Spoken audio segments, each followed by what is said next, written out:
Nitish Kumar is getting restless again. About a year after the Bihar Chief Minister swapped allies and went back to the BJP, cracks are beginning to show. Nitish Kumar was the only NDA ally that did not show up for Yoga Day celebrations, a pet project of the Prime Minister. He has publicly said that demonetization did not benefit people in the way he expected and has recently spoken about conflict being generated in society for political gains. So strong are the smoke signals that erstwhile ally RJD's leader Tejasvi Yadav has come out and rejected any rumors of a comeback. It's clear Nitish Kumar is not happy, but can he survive another U-turn? To speak on this, I'm joined now by two top political analysts, Vinod Sharma and Krishna Prasad. Thank you so much for speaking with us here on Bloomberg Quint. Mr. Sharma, are we reading too much into the signs that Nitish wants to come back? Of course, some political journalists are even reporting about, talks between Nitish Kumar and top leaders in the Congress party. Well, politics is all about possibility. And indeed, Nitish Kumar is feeling pretty uncomfortable with the BJP as the 2019 elections approach. He's worried whether he'd get enough number of seats to contest to the Lok Sabha and what's going to happen after the next assembly elections.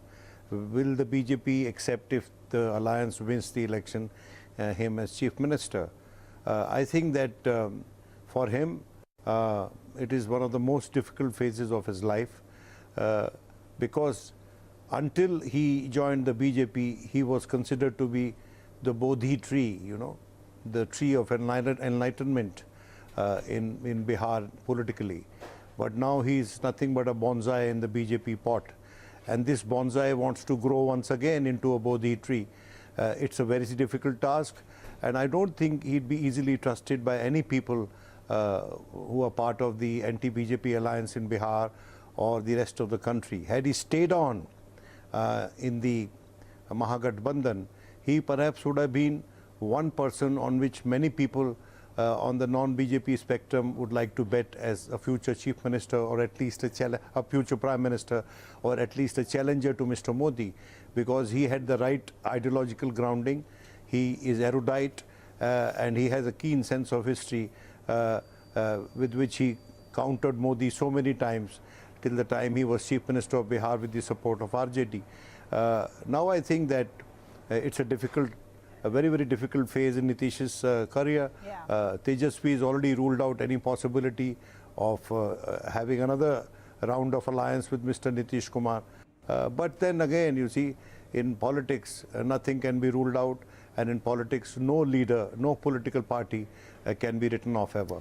Tejasvi was very curt, in fact, when he outright rejected even the idea, saying that there's no place for Nitish Kumar now in the Mahagathbandhan. Krishna Prasad, is Nitish Kumar stuck between a rock and a hard place at this point? And can he manufacture enough reason for pivoting back to an anti-BJP position? Well, as Mr. Vinod Sharma rightly said, politics is all about the possible. Sometimes even the impossible is possible in politics. So you cannot rule out anything at this point of time. But I think a few questions to consider are these. Why should the Mahagathbandhan, which currently includes the Congress and the Rashtriya Janata Dal, RJD, why should they trust him? Trust a man who has actually deserted 4 people in the last 4 years. He deserted his Mashira and he went back to the Congress, ditched the BJP, went back to the RJD, ditched the RJD. So therefore, why should the Gathbandhan really trust a man like this? One. Secondly, I think what we are seeing is really, a little confusing at this point of time. Is Nitish Kumar really posturing, or is this for real? We are not very sure, because is this really only about seat allocation, or has the BJP kind of become a little toxic, as you're seeing with PDP, with the Telugu Desam Party, with the Shiv Sena, with the Shiromani Akali Dal? Has the BJP become very toxic with the kind of diminishing returns that Narendra Modi's leadership is fetching? So I think the questions are, should the Gathbandhan trust him? if it trusts him, will that disturb the seat allocation within the Congress RJD? And most importantly, will this spike the chances of Tejasvi Yadav, who seemed to be a rising leader? And so, therefore, I'm not very sure as to where things stand just now. But for sure, Nitish Kumar has perfected the art of sending the signal. In 2013-14, by skipping a dinner which was to be attended by Narendra Modi, he sent the signal as being a secular liberal man on the other side of the fence.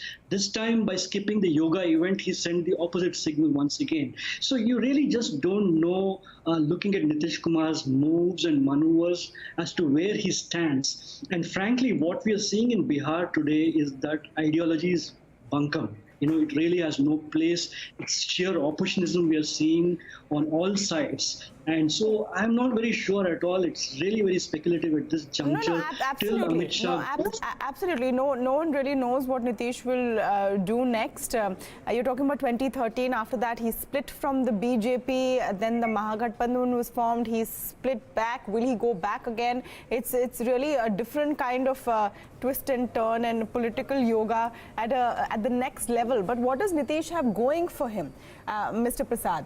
He was known always as Sushasan Babu, as a good governor of the state of Bihar. But remember, his party got just 2 seats out of 40 in 2014. Does he really have a bargaining chip at this point with either side, either with the BJP or with the Mahagathbandhan? So it's a really fine question, because I think Nitish Kumar has perfected the art of burning the bridge on both sides. He's frankly burned the bridge on the Congress side by deserting Congress and RJD previously, and he's now showing signs of doing that with the BJP. So you really don't know. Politically speaking, as you rightly said, his standing, such as it is, has a big question mark just now, because from what we are hearing from the ground, there's been plenty of blowback against prohibition where the Dalits are being, aggrieved. There's been a lot of blowback from the Muslims who feel that he deserted them and dished them by joining hands with the BJP. And most importantly, his own Kurmi community is a very small community. It's just about 2.5% of the population of the electorate in Bihar. So what Nitish Kumar brings to the table in Bihar just now is a big question mark because of so many of the factors that have happened. But is it possible that he can work his way through to Lalu Prasad by positioning himself for a role at the central level while allowing Lalu's son Tejasvi to take over in Bihar if such an event were to happen? So, I think it's all very speculative. But at this point of time, Nitish Kumar is dealing with a very limited set of cards. He's clearly bargaining at this point of time. He's really posturing so that before his key meeting with Amit Shah, he's able to set a few, talking points. But I think the key issue is of seat allocation. The key issue is whether he can get the majority of seats, or at least an equal number of seats as the BJP, of the 40 seats in the Lok Sabha elections. So I think it's all very confusing at this point of time, because last time around, as I'm looking at the numbers, the BJP, out of the 40 Lok Sabha seats, stood in 30 of them.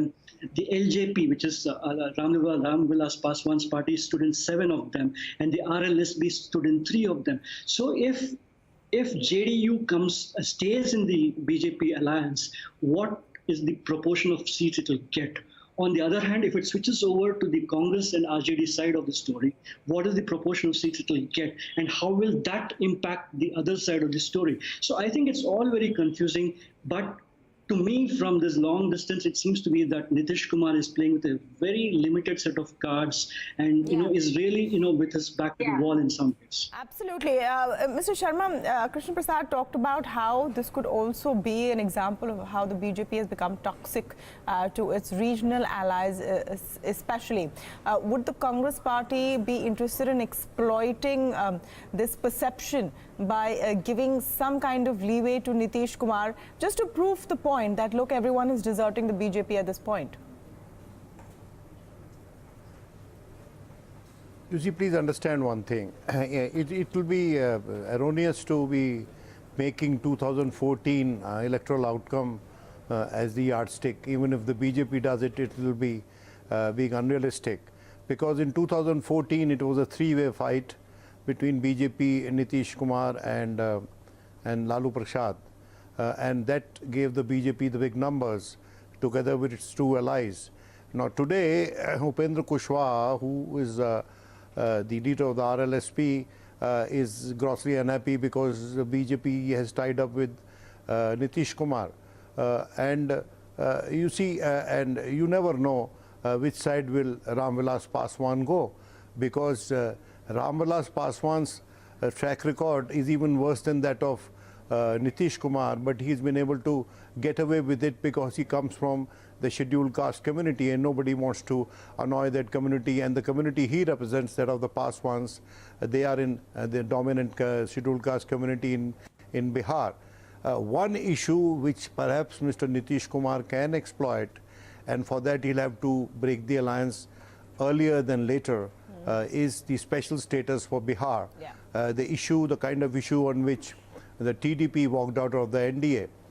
That is one issue on which he perhaps can try and whip up Bihari pride and say that Bihar has been discriminated against by the NDA, that despite having so many members of parliament from the state, they have done nothing, precious little for Bihar by way of a special status, because Bihar is left with virtually nothing after the mineral-rich Jharkhand was carved out of it. So Bihar has a genuine case for a special status. So he can perhaps use this issue to perhaps reach out to even Lalu Yadav, that look, I am going to bring this government down early, and that perhaps we can think of setting up an alliance. Yes, it's true that Lalu Prasad is not in the reckoning for any position at the center, and as Krishna rightly says, so it can be that you let Tejaswi be in Bihar and let Nitish do the politics nationally. But I think that Tejaswi erred a bit. There is a lot of murmur within the NDA in Bihar, and Tejaswi, instead of ruling out a possibility, should have said, according to me, as a wilier politician, that they'll have nothing to do with Nitish so long as he has anything to do with the BJP. So if you leave the door ajar, you compound the confusion in the rival camp. But Tejaswi has ruled it out up front. He's a younger politician and perhaps in relative terms more honest about what he thinks. But in politics, you must keep your cards close to your chest. You should not rule out any possibility. If tomorrow the BJP hits upon a campaign slogan or an issue which is hugely emotive and has traction across India, then maybe there would be a need again for a Mahagathbandhan, even for the RJD and the Congress. So I think that the jury is still out, the possibilities are still there. But as a leader, Mr. Nitish Kumar has lost a lot of his gravitas, both nationally and within Bihar. Absolutely, and I'm not too sure what one more U-turn would do to the credibility of Nitish Kumar. No one any longer speaks too much about his governance track record, but keeps a track of how he manages to stay chief minister, no matter who his partners in government are. Thank you so much, Vinod Sharma and Krishna Prasad, for joining us today.